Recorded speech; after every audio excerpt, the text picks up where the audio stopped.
Hey guys, Tony here. I want to shoot this quick video and just give you a little information about NCES, National Credit Education Service. We want to talk about how you can raise your credit score, reestablish your credit, and get yourself back on track financially so you can start your 2015 better than you may have ended your 2014. I want to just give you a brief update on NCES and what I know about them. I found out about NCES a few years ago. I was a supervisor at a steel factory, and because of the price of steel and we began to have cutbacks, I was laid off, and I eventually got unemployment, but the unemployment didn't come close to what I was making as a supervisor, so it wasn't long before my credit took a hit. So once it did that, I wanted to get my credit back where it should have been, and started searching. I found out about NCES and the owner and CEO, Mr. George Cole. So in order to make sure it was a reputable company, I actually drove down to Atlanta, went to the office. I sat with Mr. Cole for about an hour and a half and talked about credit, how to reestablish credit. And eventually I was so impressed with him and his company, I decided to just take a position as a representative. Now I'm not I'm not an employee, actually an agent, contractor, I guess you could say. So I want to talk about credit and how we can actually help you reestablish your credit. And just bear with me as I go through this format, kind of new for me. The NCES mission: to educate the masses on the pitfalls of credit, to leverage credit to build assets and not liabilities, to empower people to navigate their finances confidently. Our goal is to restore America by restoring you. Let us help you navigate the restructuring of your life. Excuse me. The Fair Credit Reporting Act of 1971. The Fair Credit Reporting Act was passed by Congress with the intention to regulate the credit reporting agencies and promote the accuracy of information in consumer credit reports. Again, promote the accuracy of the information in consumer credit reports. The Act spelled out all the rules and regulations that a credit reporting agency had to follow before they added anything to a consumer's credit report. Information about you has to be accurate and verified before it is entered into your credit reports. Again, it has to be accurate, has to be verified before it's entered into your credit report. And some of you may be aware that you find information on your credit report, you don't know where it came from, it was not yours, but again, it was added there by somebody. Let me just scroll up just a little bit.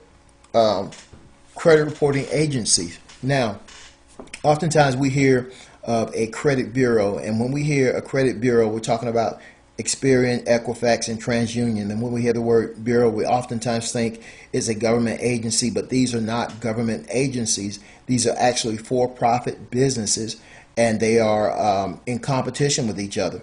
And Experian doesn't like Equifax. Equifax doesn't like TransUnion. It's just like Shell and BP in competition for your money. But basically, these CRAs collect the information, collect and maintain information about consumers' credit history. This information is obtained from banks, credit card companies, and various financial institutions. They turn around and sell the information to lenders and other creditors. And oftentimes, again, this information is not correct, it's not verified, maybe it's obsolete, but it still goes on your credit file and it affects you. Consumer credit errors. Sometimes there's inaccurate information that cannot be verified by the CRA and or the credit grantor. Let's say you got bought a car with somebody, and years on down the road, you find out that they say you missed some payments. Well, if this car company did not keep accurate records, they don't know if you actually paid on time or not. But this information is actually on your credit. Oftentimes there's erroneous information that has been entered onto a consumer's credit report due to human error. People make mistakes, and oftentimes those mistakes affect you. Social security number mismatch. Now, I've had this happen before. People who have a similar a social security number similar to mine, their information is on my credit report, and sometimes I'm almost sure my information is on theirs. That does happen. Obsolete information. Information that is beyond the industry standard of 7 years or 10 years for bankruptcy. Let's say you had something on your credit from 2000. The information, if it was inaccurate, it should have been way off of your credit. It should have been off of your credit a long time ago.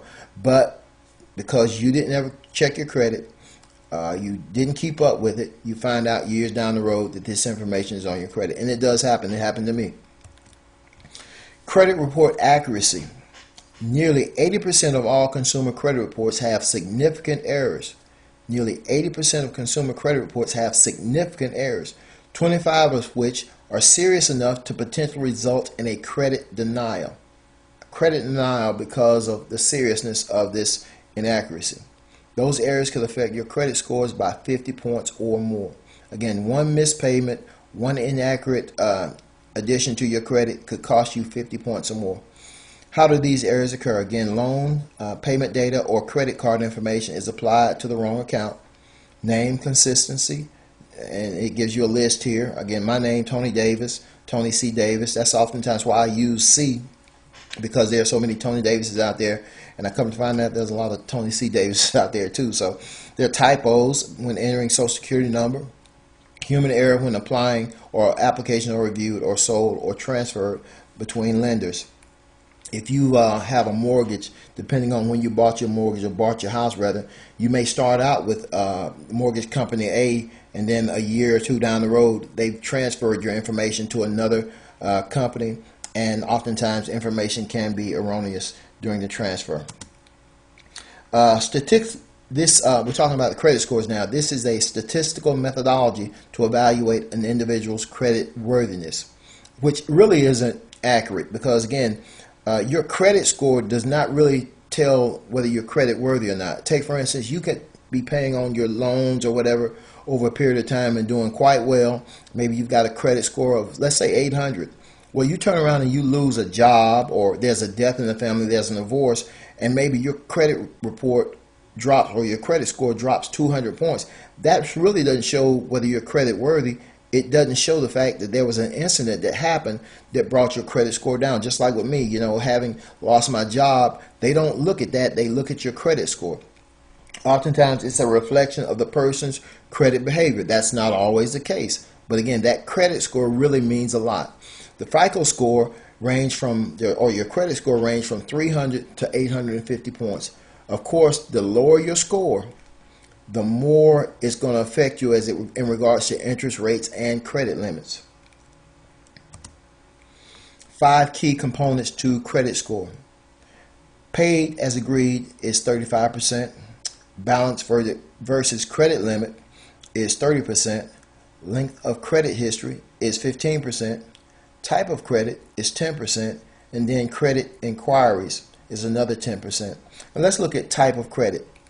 People assume if you're able to get a loan at a finance company and you consistently go back to that finance company, you think you're building a good credit history. But banks do not look favorably at credit history from a finance company. Also, credit inquiries. Take, for instance, if you go and you apply for credit, and let's say if you went to store A and they deny you credit, well, you turn around and go to store B and you put in another credit inquiry and they deny you. Well, you turn around the same day and go to another. Well, these people say they'll give you credit. You go there, yeah, they'll give you credit, but based on the inquiries, your credit score is going to come down and your interest rate is going to go up. They're going to tell you how it affects you. The interest rate you pay on the credit cards and loans, your ability to get a checking account. A lot of people cannot get checking accounts because of their credit scores are so low. That's why they have to cash their checks at the grocery stores, at Walmart, places like that, because their credit score is so low that they can't get a checking account. Rates on your auto insurance. When you go to get insurance on your car, even health insurance or life insurance, depending on what your credit score is, you may pay higher rates than somebody with good credit. Employment. Nowadays, the employers are checking your credit to see if you can, if you're credit worthy. And again, that depends on the employer. A lot of people lose their job. They have the skills, they have the education, but when the employer checks their credit, it throws a red flag up to that creditor. They feel that one day your wages may be garnished or there may be some issues financially and they don't want to go through that, so they may not hire you simply because you have a low credit score. Also, utilities, water, gas, electric. Oftentimes your utilities are high because you have a low credit score. 6 methods to establish credit. We want to talk about possibly getting a secured credit card. Basically, a secured credit card is like, let's take $200 to $500 and take that and go to a secured credit card company, and basically you put that $200 to $500 or more on a credit card, a secured card, and that's like putting it in a savings account, and they hold that. And as you begin to, and that is going to be your credit limit. And as long as you don't go over that limit and develop good paying history, you can really rebuild your credit. But there is some significant problems with that. If you go over, it's going to be just like a credit card if you go over your limit. And we're going to talk about that. One of the best ways to establish credit, again, with a secure credit card: apply online for a secure credit card.